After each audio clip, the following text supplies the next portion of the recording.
Lions Rock Productions. This is Jay Moore. This is Greg Proops. This is Jordan Harbinger. This is Dexter from The Offspring. This is Nathan East. Sebastian Younger. This is Rick Marotta. This is Stuart Copeland. This is Mick Gillette. This is Andy Summers. Hey, this is Skunk Baxter. This is Gabby Reese. This is Rob Bell. Hey, this is John Leon Guerrero. Hey, and this is Pete A. Turner. What's up? This is Tim Kelley, and you're listening to the Break It Down Show. Yeah. And now, the Break It Down Show with John Leon Guerrero and Pete A. Turner. Grammy winner Tim Kelley has had a hand in producing albums that have sold, hold on, 500 million copies. He was half of the production duo known as the Funk Twans, or Tim and Bob, and he is now the head of A&R at the SRG ILS group. Is that still true, Tim? Actually, vice president of urban music and head of A&R. Vice president of urban music and head of A&R at SRG ILS. Hey, man, you got to add that in, man. That's right. That takes it to another level, right? It certainly does. You've made a career of doing that. He is what we like to call a musician's producer. He can play the keys. He can man the console. He can program the MPC. And just in case you need some horn stabs, he can play those live. I'd say it's easier to list the groups.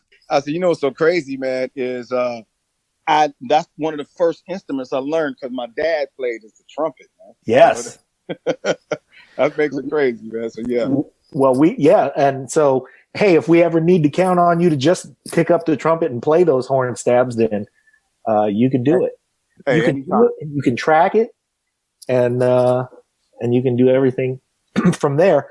I was going to tell our audience, though, excuse me, it's easier to list the groups in the last 20 years that you haven't produced. And you grew up in Peoria, Illinois, a city that gave you the key to it. Well-deserved. And today you join us from much sunnier environs right here in California. So welcome. We're glad you're here. Thank you, man. Pleasure's all mine. I don't know. I got the call to do it, man. And I was like, you know what, man? Sounds fun. Let's go ahead, man, and let more people know who I am and what I've contributed to music, and my some of my secrets I might throw in and help some producers out, man, because that's what it's all about too, man, is sharing what you've known, man. I've always heard that if you're not a success if you don't have successors. So I really believe in that, man, and I just want the music industry to always continue to elevate, because I think it was a dip. You know what I mean? Because a lot of music wasn't accepted. So it's like, I feel like along with putting out music, I want to, educate as well. You know what I mean? So that's why I'm here too, talking, man, as well.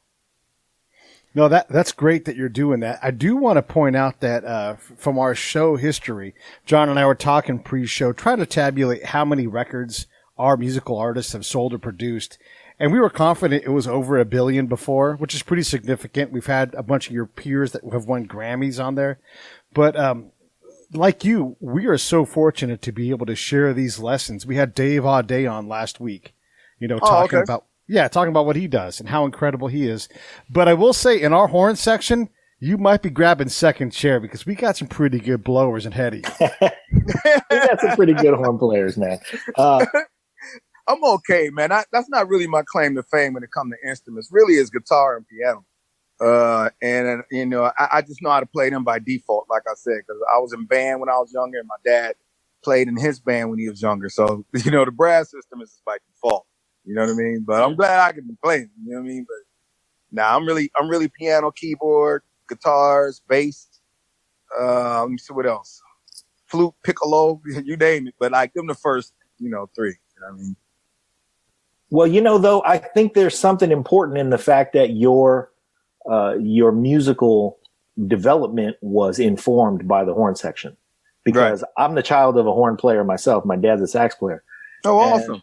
So, and I've always, and I'm a drummer. And if you ask the drummers, we've had J.R. Robinson and Rick Marotta and a lot of other guys on the show who play the drums. Those guys are awesome. Yeah, and they will tell you, hey, man, if I can't have, if I have to sit down and read a chart and you don't have a chart for the drums, give me the first trumpet. Wow. Because at least I know where the hits are. Yeah, exactly. And you know what? That's the second instrument I learned to play since I was 8 was drums too as well. Okay. So Man. So that's why, man, I take pride in my drum patterns because I've changed radio probably like 5-6 different times. Yep. The Thong Song from Cisco, Slow Down from Bobby V, man. I was just messing around, just trying different stuff like tribal stuff or Asian stuff. I'm not scared, man. I'm like, you know what? If it don't hit, at least I gave it a shot. And at least, man, people can say like, hey, man, this guy's pretty innovative, man. Even try that stuff. You know what I mean? Because, if you think about the history of music, that's why we can look back and say, man, that Gamble and Huff, man, those guys that produced the Beatles, man, and on and on. These guys, man, they took chances and wasn't afraid, man. Like, if it didn't do anything, at least they could say they tried something different instead of following. You know what I mean? And I always took pride in that, man. And I just learned it from, the guys out that just came before me. It's one thing to say that you've got the guts to push things, but I'm guessing that there's someone in your background that's like, you're not jumping far enough. Get further outside of your comfort zone. Do you have a sense for who that person might have been? You know what, man? I always was like that, so nobody really had to tell me that, man.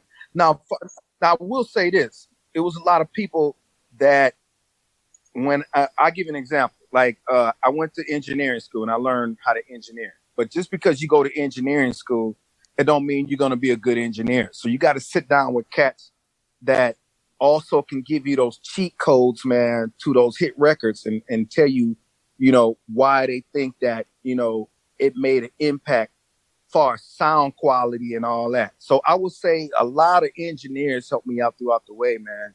I can name them, man, but it's so many of them, man, that gave me like pointers and all that I already knew. And I just kept perfecting and tweaking my sound to the point where I had so many drum samples and sounds, man. I'd be stupid not to try, different things and like different ways of coming at you far as music is concerned. Like, you know what I mean? Blending R&B with rock, you know what I mean? I mean, people don't even know, man. I produced Papa Roach, Alien Ant Farm. I did rock music, pop, R&B. I did it all, man. I just wasn't scared. You know what I mean? So I've never been like that. Now I was like that when I was a kid. Never was. I don't know, man. I was just fearless, man. I got it from my dad. So it wasn't in particular, like to answer the question, like just straight out. It wasn't anybody in particular that said this. It was Jam and Lewis and Babyface and Quincy that I met that was like, hey, man, you on to something. Keep doing what you're doing. Now, they said that. And when it comes from people like those, when you're younger, you're like, oh, man, I can't let them down. You know what I mean? So right. That's what made me to continue to just kind of push the, kind of push it a little further than where I was, man, and on and on. So in that respect, I would say that, you know what I mean? When them people talk, man, especially when I first started, they was already at 100, 200 million records sold. And Quincy, man, you probably can't even count how many records he sold. So when they told me that, I'm like, oh, man, I'm on to something for them to even say that. You know what I mean? So, yeah, man, I just take pride in just going out there being fearless, man. Give it a shot. If it don't do anything or nothing, at least I can say, hey, somebody heard it, somebody liked it, or a young producer or whatever, and they might catch on and take that piece and put it in there, what they do. And it'll just push the boundaries more in music and to continue. And that's why music is like it is. And like I said again before, we can go back and go reference people because they was fearless, man. These electronic producers, artists, and Madonna, Michael Jackson, Janet, like all these innovators, not afraid to try stuff, man. I love it, man. It's just not enough of that these days to me right now because it's only so much music accepted, man. It's the weirdest thing. But you know what? Hey, what do? You can't hate the player. You got to hate the game. You got to keep on pushing. And music is like a carousel, man. It's going to come, man. You know what I mean? I know you guys listening to it. Let me just go ahead and call it out. Like trap is the new rock music. So when you're doing like trying to do popular music, if you listen to the radio, everybody's doing trap. It's like, come on, man. And trap confines you to only 4 or 5 sounds. A 808, 808 kick, 808 snare, hi-hat. And that's got to be trap. And it's got to be like triple or 30 second triplet. Yeah. So it's like, and that's it. That's trap music. So what I do is I just try to okay, I'm like, I know that's it. I'm not dumb. I got to have some of those elements. But let me try this right here. Let me add a guitar, acoustic guitar with that, like I used to do, and like still do me, but still have those elements, man. And that's what I'm trying, and it's working, man. I got like 8 songs in the top 50, in an R&B chart, and a couple of them about to cross over. So, hey, there I go again, man. Like. Just trying it, you know what I mean? Just giving it a shot.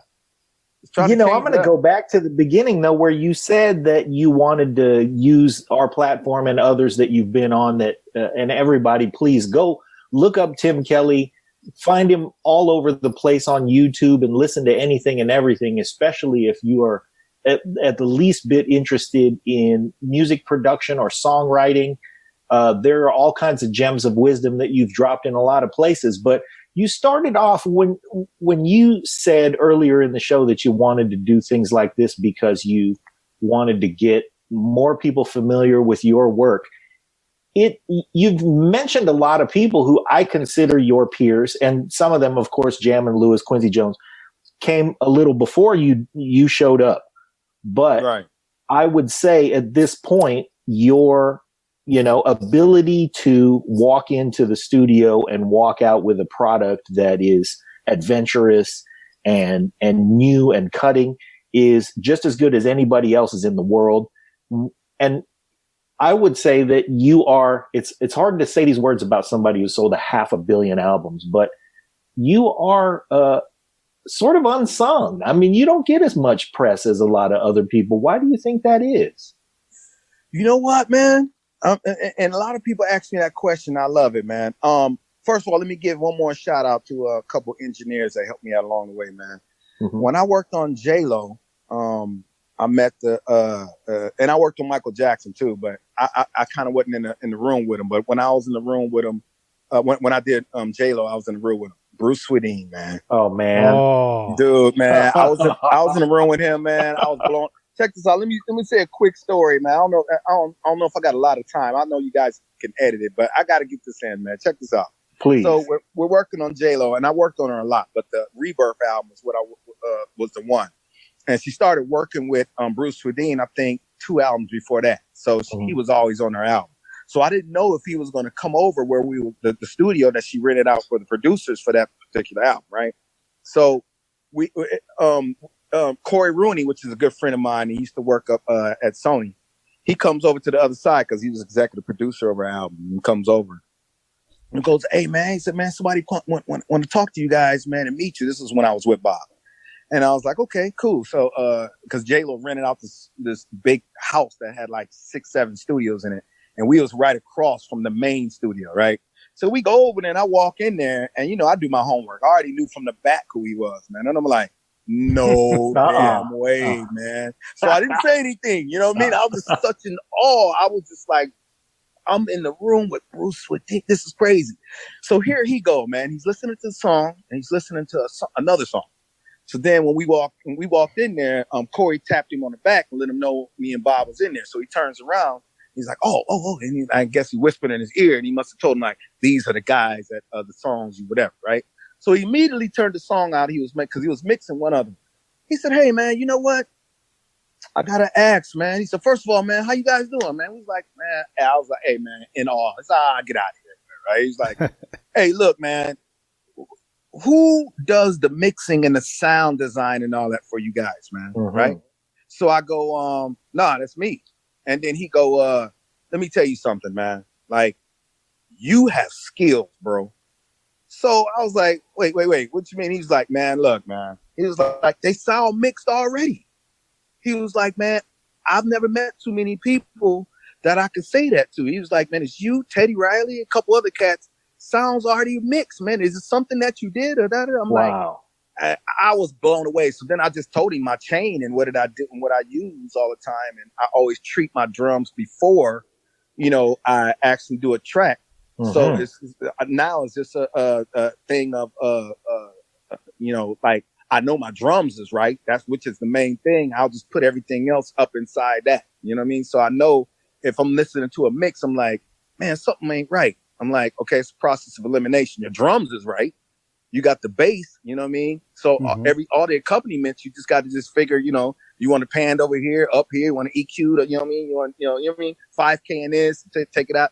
But the drums was the most thing. He was like, man, your drums, man. So I don't know. I got to get a quick shout out to him. And after that, he gave me some more pointers. And I don't know, man, changed my life working with him too, man. And that was what? We were 15, 17 years in. So that's just proof you can never stop learning, man, you know? That's such a great story. That's for our listeners. I want to say that's like you meet Bruce Lee and he goes, man, how do you throw that kick, man? Kick. It really is, man. And then you go, yeah. It really truly is, man. Because he mixed everything for Quincy Jones, Michael Jackson, man. Yep. I mean, you guys know his list. It goes on and on. And for you people out there that don't know him, man, you look him up and you'll see. This dude is like numero uno. His ears are like golden, man. It's unbelievable. So for him to give me that, you know, that props like that, man, I was just stuttering, man. Like, until he finally calmed me down, sat me down, and we just got to talking. And then, you know, during the process of the J-Lo's album, we got really, really cool. And I don't know, man, good guy, and the best, man. So that's it on that. Now, I forgot the question you asked me. It was really immaterial following that story. So let's keep those coming. I think, so my question, though, really just painted the picture that those in the know really do know the quality that you've given us over all of these years. And the fact that all of those albums sold were not just because you were working with great artists, because you found some of those great artists and exposed them and exposed us to the best work that you could pull out of them. So thank you for that. Thank you. And then I'd like for you to tell the story of meeting Dallas Austin, because I think that'll inspire a lot of our younger listeners to keep at it. Wow. Go ahead. Wow, man. Well, a little bit of backstory. So me and Bob was in where? We were living in Detroit. So I basically, so if you guys know, man, if you know, first of all, what year was this, Tim? This was 93 when I met Dallas, and we were living in Detroit. Okay. And I was in Chicago all the time, because Peoria is basically a suburb of Chicago. If you think of in terms of big cities and, you know, like a LA, where there's so many surrounding little cities, it's like Peoria is only like an hour and a half tops, 2 hours from Chicago. So I was basically always there. But me and Bob was living in Chicago. We moved to Detroit. We got to Detroit and started working with some, the Winings and a couple other acts. And then we met somebody that said Dallas was looking for producers. So at the time, we knew he was Hot 100 Billboard Producer of the Year that year, because he did Boyz II Men, TLC, Another Bad Creation, some other stuff in between, man. He just murdered that year, man. He was killing. Yeah, so 93, somebody told us that he was looking for art. Oh, I take it back. It was 92, the end of 92. I remember me and Bob pulling up in Atlanta in a hoopty, ball tires and everything, on New Year's Eve of 93. So when he told us, and he knew, because he was one of the groups that Dallas was working on, and he was going back and forth to from Atlanta to Detroit. So he's like, man, I'm telling you, Dallas is trying to put together a team, man. You need to go down there and check that out. So we just took a shot, man. We went down there, looking for him. We couldn't find him for a minute, so we was sleeping in the car for like 2 or 3 days. But we refused to leave, man, because we were like, hey, we came too far. It ain't no telling. These tires, man, you can see the you can steel see belts. The silver little belts, and all that stuff. But when you get down to that, you got some issues, man. So we were down to that with no money. So we was like, we don't know how far we can make it on the highway anyway. So we waited around all that, man. Hold on just 1 second, though. You drove to Atlanta from Detroit knowing that you really couldn't turn around and make it back. Yep. Man. Okay, please continue. Yep, man. So we was like, we just going to have to just figure out a way to, we're just going to just be there. That's big what I thought in my mind until we figure it out, till we find it. Okay, so I know it sounds crazy, man, but that's how crazy I am over music, man. I got to tell you, man. So anyway, yeah. So somebody told us where a studio was at, and not thinking, we try to go up there and knock on the door, and they talking to you from an intercom. Who are you guys?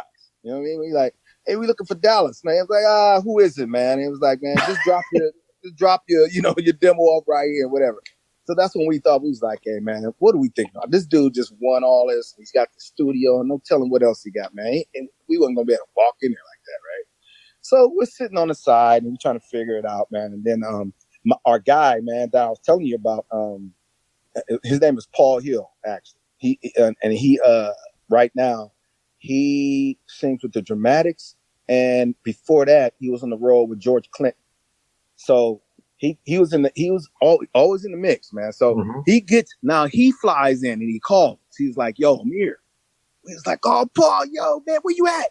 And we in the car, man. We got all our stuff in the back seat, man. He's like, hey, come over here right now. And then we go over there where he was at. He's like, okay, look, I got a session tomorrow and I can get in the studio. And I think I can get y'all in. So he's like, all right, okay, cool, whatever, right? So, he said, man, so for right now, y'all just come and just, crash over here. And then I'm going to leave in the morning, and then I'm going to go over there and tell them about you. And then you guys come. So that's how we actually got in the studio. So we get in there. And when we walked in there, at the time, the biggest artist that was in Atlanta and a few that wasn't even there. I mean, Dallas was like the Oracle fellas, man. I mean, like everybody was around. I mean, he would attract everybody.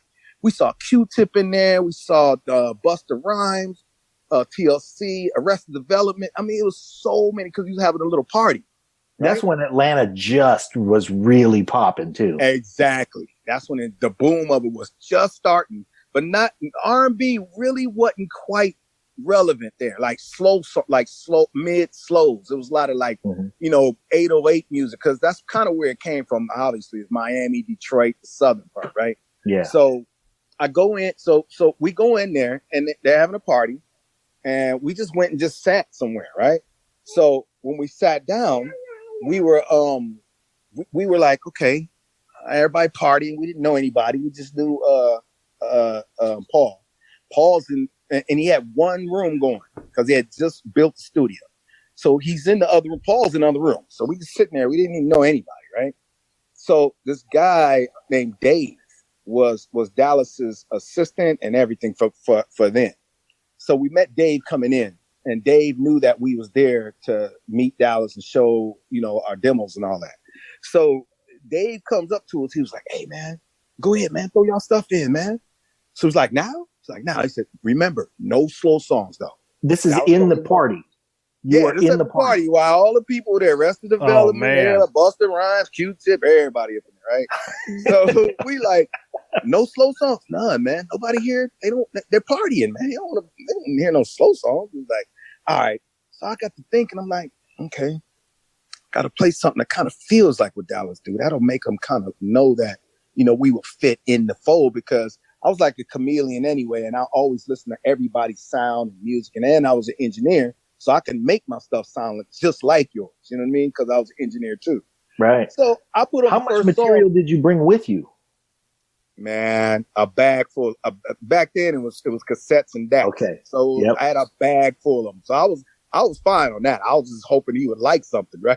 So here we go, man. I put in a cassette, and I started. So the first one come on, right? So Dallas is down there playing cards. He had a whole bunch of chicks around him. He had his hood and had a hoodie on, I remember. So couldn't see his face. We never saw his face when we walked in. But I knew where he was at. So I'm looking at his reaction while our song. So we got to the third song, and Dave went over there and bent his head down. He was like, hey, yo. So we wasn't Tim and Bob back then. We was like, I'm Tim Kelley. Bob is last name Robinson. So he goes, hey, yo, fellas, Bob, Tim. Hey, yo, Tim wants Dallas wants you guys to come in this room right here. So we're like, okay, cool.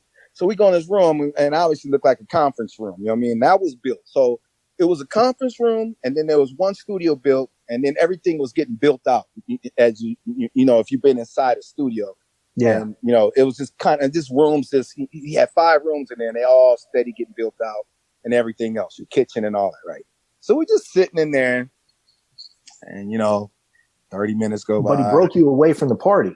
Yeah. So because we're in this room, and it was Okay. a long table. He had a system in there, sound system that was to the side, and just some waters over here to the side right here. You know what I mean? That was it in there. He So brought you into the signing room. That's the deal signing That's room. what we were hoping for that, but then Okay. but the time kept going by. So 30 minutes go by. So we still hear our music out there playing because I left the cassette in there, man, right? Okay. So I'm hearing song after song go by. And then I'm like, okay, 30 minutes, 40 minutes, 50 minutes, like hour, still ain't coming in. I'm like, so now me and Bob are like, all right, man, call your uncle and then see if he can wire 50. Because now we're figuring out how to get back home. Because we're thinking like he gonna come in and say he don't like it. Because it took so long. So it's like, I'll call my mom. She might give me another 100. You know what I mean? I can call my uncle, Jimmy. Bob, who you can call? Me and Bob doing this back and forth. Here walks Dallas in, and an hour and a half later, right? Dallas took his hood off. He's like, hey, man, look, man. He said, wait a minute, man. Who does what? Tell me who does what. So then we told him, whatever. He was like, listen, man, I haven't heard music like this from anybody. I mean, not let alone a duel from anybody in a long time. And I've had a lot of demos come at me in the last, because I'm trying to put together, a crew. You guys, man, are like, who does the mixing and the sound? So I was like, oh, that's me. He's like, man. He said, who does the drums? And I was like, well, we both play, but I do mostly the drum programming and on and on. He was like, yo, man, look, I want to sign you guys, but I just want to see y'all workflow, and I want to see how. So when he said sign, it was like a movie. It just went out, like my hearing went out.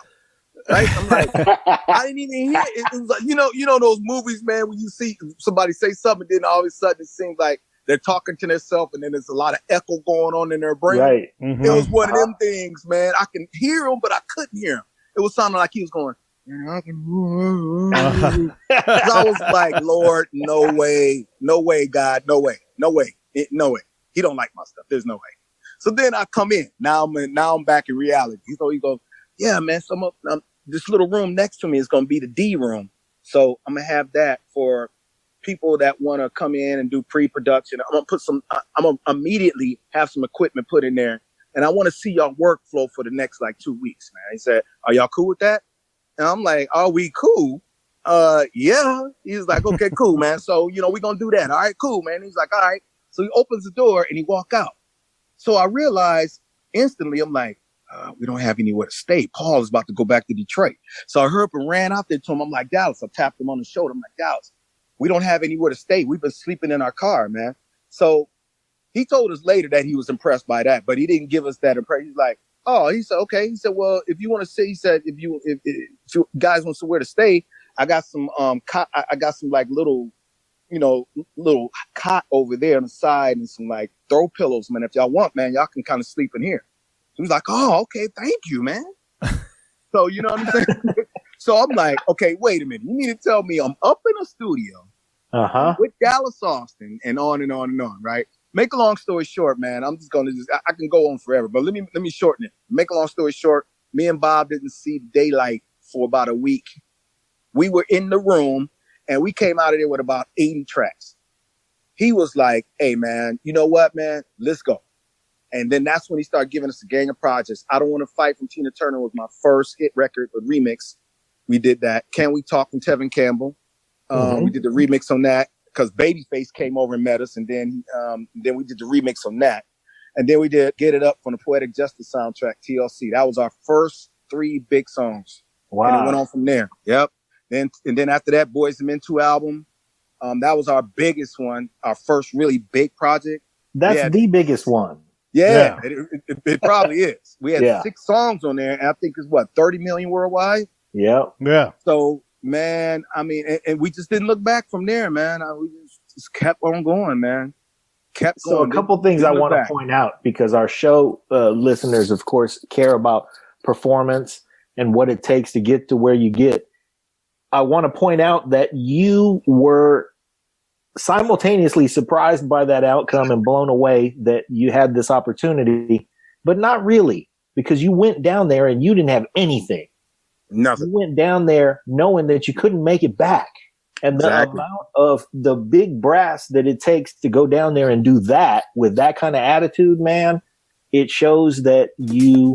This episode of the Break It Down Show is brought to you by Lions Rock Productions. That's us. We publish, evaluate, and develop podcasts just like this one, consult others to build their own, and create associated content and content marketing strategies. So if you're launching or expanding your social media presence, your business or your personal brand, or if you just want to take your media presence to the next level, Reach out to us on Twitter at Pete A. Turner, or at JohnLG69. at The Break It Down Show. There's 1,000 ways to get a hold of us.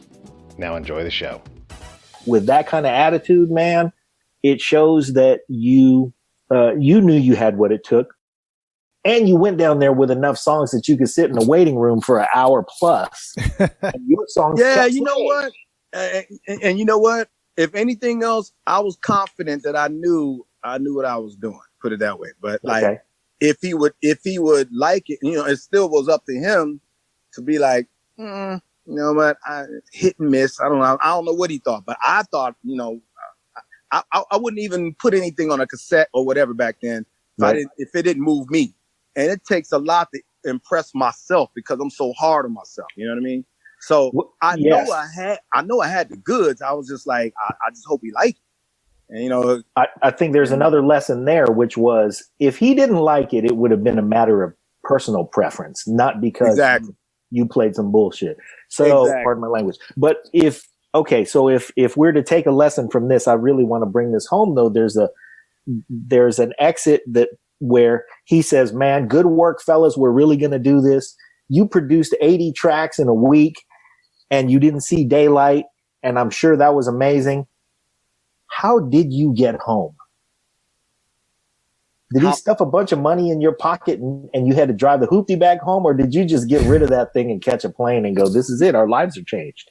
Oh, you know what happened, man? What happened is that after the trying to figure out if we really did that music or not. After that, obviously we became like in-house producers and we got a salary and all that. So then we ended up getting an apartment, you know what I mean? And then we got I never forget, we ended up getting an used Explorer. So when we got that used Explorer, I started sending my mom home some money. But we were going so fast with projects, we earned a lot of money really quick. So I ended up getting I never forget, man, I bought myself a car. Okay.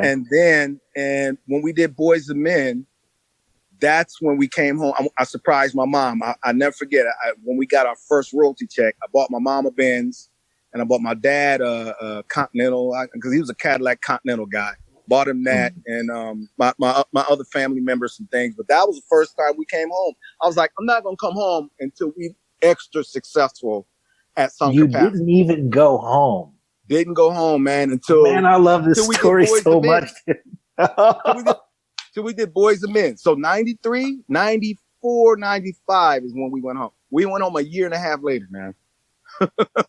But you guys also, because you had your duffel bag full of DATs and tapes and all that stuff, you guys had already built up I'll sit in the studio for fucking 4 months if you let me, and I'll kick out 1,000 songs, Absolutely. You guys knew how to deliver already. Like, that part of your game was established. And that's a significant difference between, the other two dudes that drove into town that weekend and didn't get signed to a deal.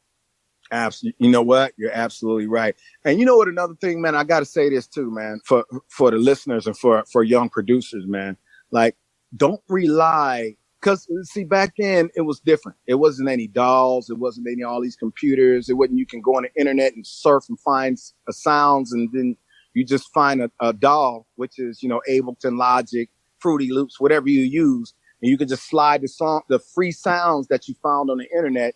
Then here you go, you can make a song and then there it is. You know what I mean? Like, don't rely on that, man. Really, really hone in and learn the craft of it and the lingo and the language of engineers and all that so you can create your own sound. That's really important because right now, you think about it right now. If you turn on the radio right now, on popular radio, the Kisses of the Worlds and the Powers of the Worlds, you know what I mean? Power 106 and a Kiss, like, right? When one song come on and then you get to the 10th song, by that time, you don't know who that was. Yeah. because they all sound the same. Yeah. All the tracks sound the same. All of it is the same thing, man.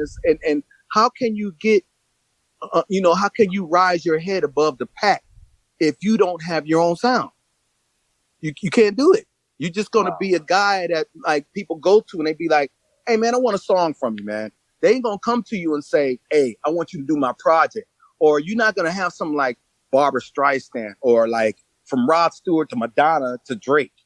You know what I mean? To Tony Braxton. I can work on all them is because I really honed in on my craft. I learned an instrument, which, and I learned how to read, which that took, that covered up a whole bunch of stuff too. And then I just had this certain sound that I was confident when somebody said, hey, man, or my manager, attorney, whoever, hey, man, such and such want to work with you. Okay, tell them what the day when. These days, you tell a producer that, they'd be like, they're going to freeze because all they know is 808 music. And that's going to fade away. And then now what? You stuck. Mm-hmm. So for upcoming producers, man, and producers right now, don't think just because trap been lasting so long, and it's been a long time, man. Trap's been like the new popular thing, like I always say, like rock, it's the new rock music. It's gonna fade out though, man. And then now what? You don't want to go and have to go, hire some musicians, man. And then you're like, hey, man, play this note, and then it ain't play this lick right here. They ain't even sounding right. Nah, this and what you're hearing in your head. You can't. They're not conveying it, and then making it sound right, and you're still just frustrated because they're not doing what you hear in your head. Then you know what? You got to go learn an instrument or something, man. It won't take you that long if you're real passionate at it. If you want to learn guitar, man, you can learn guitar, man, and get a book and get some chords, man. In about 2 months, man, you'll at least know about like 12 chords. You know what I'm saying? Same way with piano. It's up to you and how passionate you are at this thing, man. And I just happen to be really passionate about music, sound. I don't know, raising the bar, man. I'm just in it all the way, man. I mean, all the chips is in, man. Like I can't even think of nothing else that I would want to do right now. You know what I mean? And ever for that matter. You know what I mean? So I don't know, for future producers and aspiring producers, man, I would say, man, please, man, pick an instrument up and don't be worrying about, okay, you know how to do trap music. Who doesn't? Okay, you know what I mean? But then there's rock music, there's soft rock, there's alternative, there's electronic, there's R&B pop, R&B rhythm crossover. I mean, it's just so many different genres and stuff you can get in and learn, man. And it's not going to do anything but help your career out. And before you know it, now you got 10, 15 years successful under your belt. That's how this thing works. There's no other way, man, but hard work and believing in yourself, man. You know what I mean? Okay.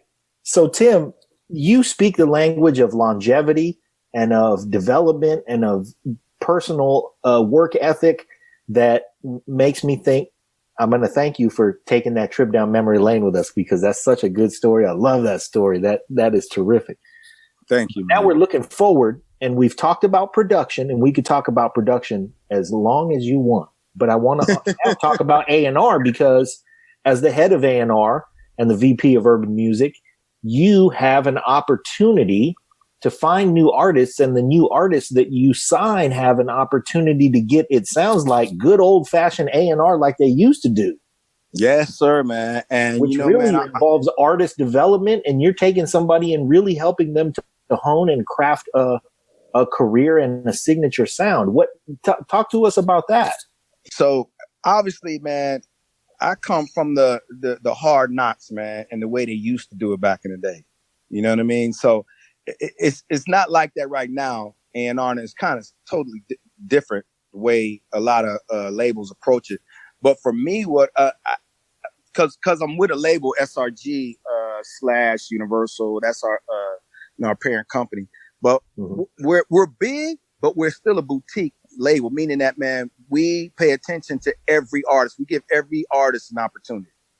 You know what I mean? So what I simply did when I came in, I worked on everybody, or either I worked on them or I got them signed or something, man, of their career. I was in their life at some capacity because like you guys said, I mean, I sold a lot of records and I just knew everybody. So when I came in, I was talking to Claude Villani, which is the CEO of the company. He was like, "Hey, man, Tim, man, I want you to bring in some artists, man. Let's go, man." And, you know what I mean? I was like, "Okay, all right." I said, "So how you want to do it? You want new artists? You want me to start?" He said, "Man, start off with some artists that's kind of in between. You know what I mean? Like, need a deal, still got, a fan base. Let's start off with them kind. You know, a lot of them." I'm like, "A lot."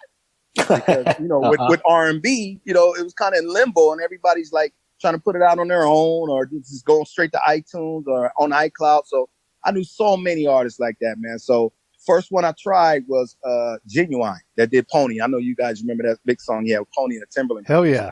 So yeah, Timberland's a good friend of mine. And we love New Orleans. Yeah. And we love Genuine. Yeah. Timberland's a good friend of mine because, Genuine was because I worked on him, Tyrese, and Tank. So it was TGT. And I knew him way before that. I knew Genuine since 94. Tyrese is one of my really good friends. So I was like, I remember Genuine. I don't know or not if he's in between a deal, whatever. So I tried him. It almost worked out. We was right there, but it got weird. So in between that, I just wanted to try somebody else. So tried a couple others. Then I got the Bobby because I discovered Bobby V. So I was like, let me hit Bobby and let me see if, Claude will go for that. Claude was like, maybe need somebody bigger, man. I'm like, I'm telling you, man, he's just a hit away. I said, man, don't count him out. I was like, I know you looking at numbers and all that, man. I said, man, but how hungry he is right now with how hungry I am, watch him come out of that. So he was the first signing. I did his whole album, and then we had success with that, right? And then I did Brian's whole album, Brian McKnight's Genesis album. So then that's when we started rolling, and we started bringing in people, radio, promo, all that. So I just started just doing everything on the as far as the R&B crossover. I just started doing everything. So I didn't have to worry about going out, getting producers and finding songs. Cause that's what really A&Rs do. The artists repertoire. They like for the best interest of the artist. You know what I mean? And I was a producer and I think I'm a damn good one. So I'm like, let's just go ahead and just do the whole thing. Right. Well, I just do this. I just started doing whole albums. And before you know it, man, I just took off, man. And then now I got like 8 on the chart right now. And I got like maybe 5 more that's about to come out. But now the workload is so big because we're signing more artists now. Now I'm going to, I'm looking to get a team together now. So the workload can be less. So I can, continue to, look for viable artists. And we're signing new artists, just starting to sign new artists too. And then I got a label myself, which is going to be under SRG too. So all the new artists and the experimenting and all that stuff will be on my label. And then, other things will be on SRG, put it that way. So, and you can truly develop artists. Absolutely. So we'll take the chance with my label, you know what I mean? And then the others, we'll slide them over on SRG, man. So we're doing pretty good, man. We got a lot of records out on the radio, man. Got a good little team going, man. And I'm proud and I'm really happy that the CEO took a chance on me because I just happened to be, because, me and Bob had lit 5 years ago and I was trying to figure out which direction was I going to go? Was I going to go in, up under the hood, meaning that be just an exec, you know what I mean? Or am I going to continue just to produce only? And I'm like, I see myself as a LA Reid. I still want to produce, or Babyface. I still want to produce and have a label. So I was like, so the way to get to that, I might have to be like a head of A&R or head of urban music, all that. And Claude heard what I did on Brian McKnight's first album.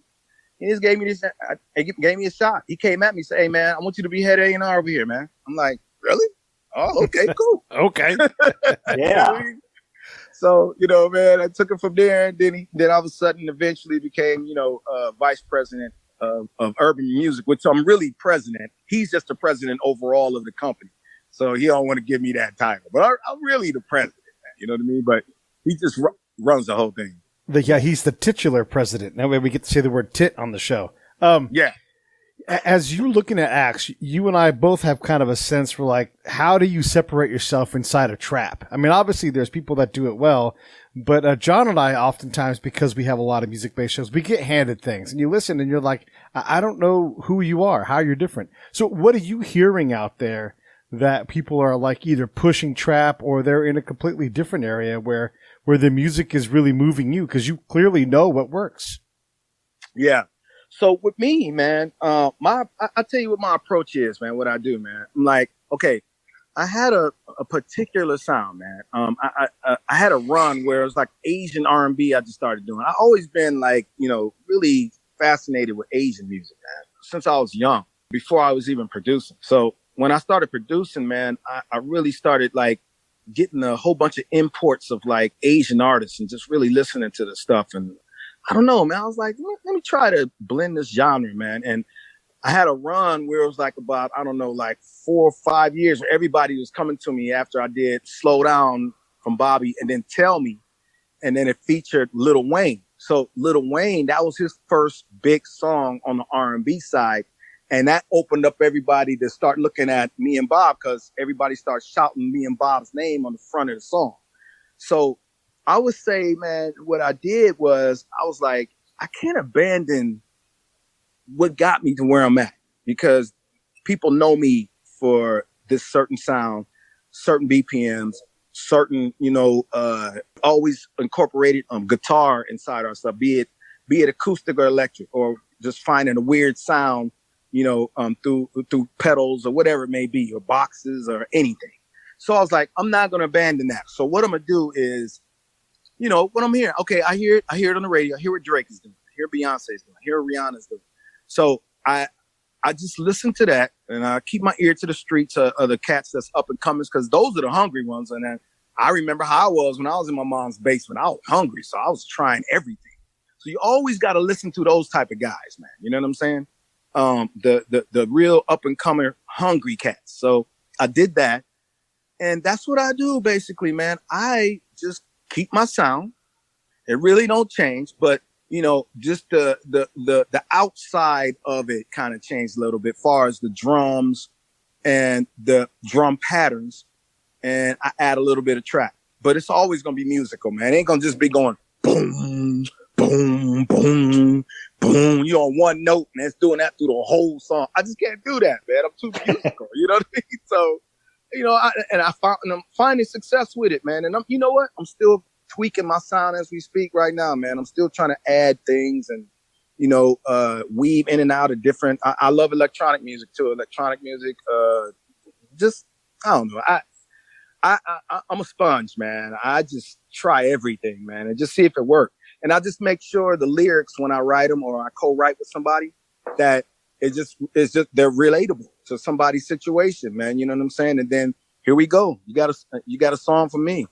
I can go deeper, obviously, but I'm saying, like, in general, that's what I do, man. And I think, to add to this, man, that's why I think a lot of our big producers back in the day, I had a moment with this too, because you're like, I don't want to, man, I had this sound, man, and I'm talking to big guys, man. My brother Dallas Austin, man. My good friend Jermaine Dupree, Brian Michael Cox, Puffy, Rodney Jerkins, Teddy Riley. It goes on and on and on.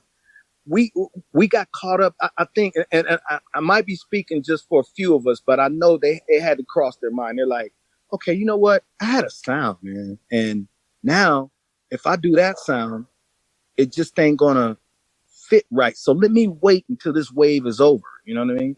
And I think that hurts the music industry, because all of us, the people that I named, we're the ones that is responsible for this genre right here. Just like Gamble and Huff, when they were producing with, when they did all that stuff that they did, that whole Philly sound, you know what I'm saying? Motown, the whole Motown sound, that set me up for the 90s. So it's the same thing right now. We set everything up for right now. So what makes you think that you can't jump back in, man? Like, you're actually hurting the music industry than helping it, because you're not coming in, bringing your sound in. Because I give you an example. What I'm basically trying to say: if my army is bigger than yours, and I got more artillery than you got, what's gonna happen? I'm gonna get overpowered. Yeah, I'm gonna get you. So it takes a movement, an army, to bring back real music. It can't just be one or two or three people, because you're gonna be outnumbered, because everybody's doing trap. Everybody. But if all the producers that was producing in my era, man, if we all come back and just try to find your sound and mix it with what's going on, man, the whole thing would change, man. It really would. You know what I mean? It put it this way, it'll even the playing field a little more. And I'm not bashing trap or nothing like that, because, you know, that's just like, you know, saying that anything that's new, you bash it. You know what I'm saying? And it's got to be something there, because everybody still it's been years that it's been dominating. So, it's something there that kids like. Yeah. Man. And I get it.